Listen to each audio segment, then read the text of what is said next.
Some thoughts about the future of weird fiction. Written by Stephen Sinclair. Read by Nayanomiko.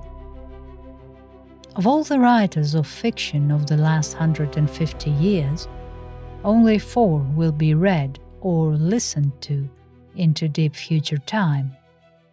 The so-called mainstream authors, the literary avant-garde and their adoring respectable critics, will all disappear like smoke, all of them. A few writers' work will survive as regional curiosities with no global reach. The likes of Hemingway and Steinbeck will have a few readers, but overwhelmingly they will be the preserve of academics. The big airport authors will be completely forgotten. Who are the writers who will go on and on, far into the future? They are, of course, 3 men and 1 woman. Tolkien, Lovecraft, and another man I'll name in due course. The woman is Hilary Mantel.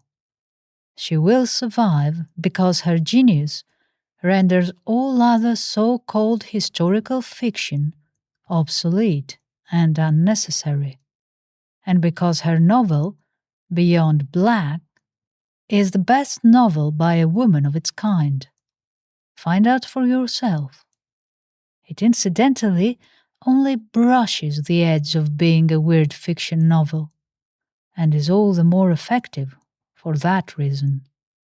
The men's work will survive because they fulfill human needs that can only become more important as we live in a world more and more choking with AI.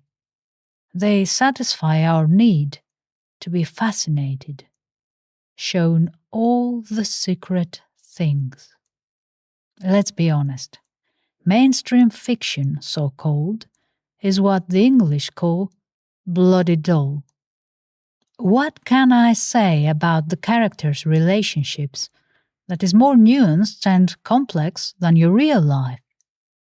How is the climax of the great romantic novel any different from the smut in a 70s Harold Robbins title?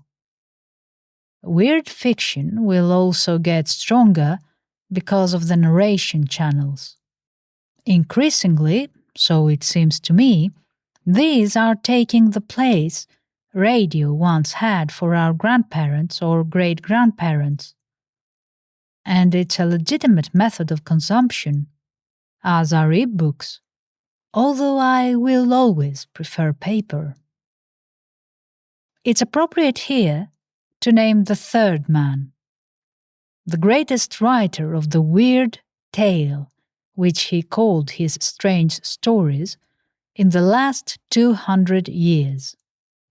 Robert Aickman, the final nail in the coffin for the snobs who say it's still not real literature.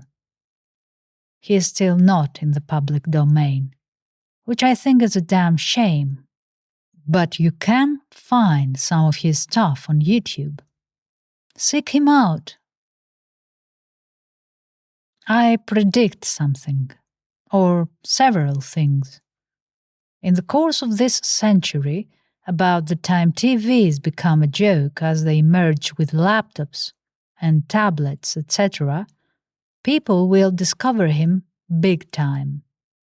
He'll have become more available by then. I also think it won't be North Americans or Europeans who will be his biggest partisans. I'm not going to say why. And my poor self?